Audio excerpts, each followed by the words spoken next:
Hey guys, welcome to the Melting Pot. Today we in Zigi's kitchen today. Today we're gonna touch base on Yemenite cuisine. Oh, the little cat back again.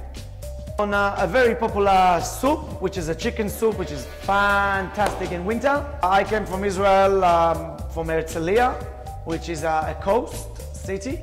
This soup is basically, I grew up on that. Chicken soup, vegetables, and Yemenite spice, which is called Hawaj.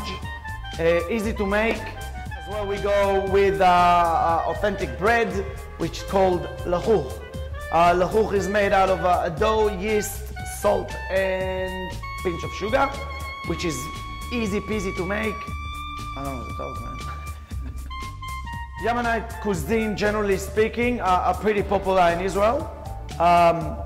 Lots of my friends coming in on Friday and see my mom, even if I'm not at home. They're coming and they're more than welcome in my house. Huh? Exactly. Stay tuned and I'll show you how it's all been done.